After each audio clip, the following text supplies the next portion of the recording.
ننکانہ صاحب آزاد M P اے سلطان باجوہ پاکستان مسلم league نون کو پیارے ہو گئے۔ سلطان باجوہ نے پی ٹی آئی کی حمایت سے پی پی 132 کی سیٹ جیتی تھی۔ پی پی 132 ننکانہ صاحب سے سلطان باجوہ نے مسلم لیگ نون میں شمولیت اختیار کر لی۔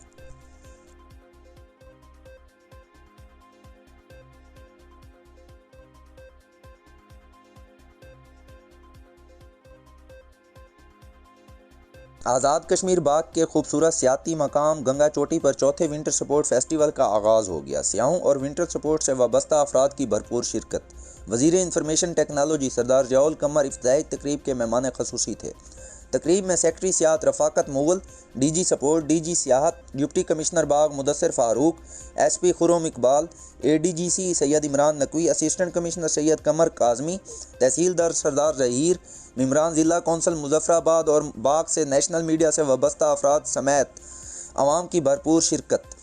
تقریب سے خطاب کرتے ہوئے وزیر انفارمیشن ٹیکنالوجی سردار ضیاء القمر نے کہا کہ گنگا چوٹی ونٹر سپورٹ فیسٹیول کے انعقاد کا مقصد آزاد کشمیر میں موجود سیاحت کے بے پناہ پوٹینشل کو منظر عام پر لانا ہے۔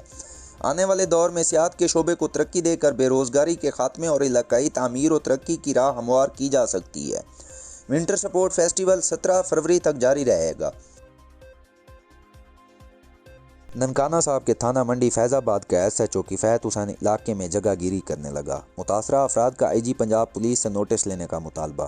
منڈی فیض آباد کے علاقے کوٹ نو بہار کے رہائشی حسن رضا نے پریس کانفرنس کرتے ہوئے کہا کہ ایس ایچ او کفایت حسین نے ہمارے گاؤں کے فرد وسیع شاہ کو منشیات کی آڑ میں ناجائز گرفتار کیا اور 50,000 روپے لے کر چھوڑا۔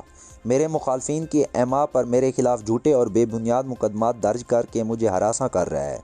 گزشتہ روز میرے اور میرے ماموں کے ڈیرے پر پولیس نفری کے ہمراہ چھاپا مارا، گالم گلوچ اور ہوائی فائرنگ کی، 1 لاکھ ادھار رقم مانگی، انکار کرنے پر میری جان کا دشمن بن گیا۔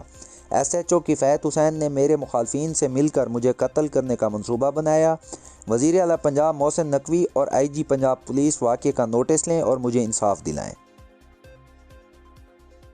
کندیاں میونسپل کمیٹی کندیا میں مستقل بنیادوں پر سی ای او کی تعیناتی نہ ہونے سے ملازمین تنخواہوں سے محروم۔ پورے شہر کو صاف ستھرا رکھنے والے کندیا میونسپل کمیٹی کے ملازمین کے گھروں کے چولہے ٹھنڈے پڑ گئے۔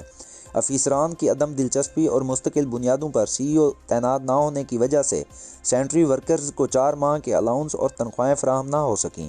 سینٹری ورکرز نے تنخواہوں اور الاؤنس کی عدم فراہمی پر کام چھوڑ کر احتجاج کیا۔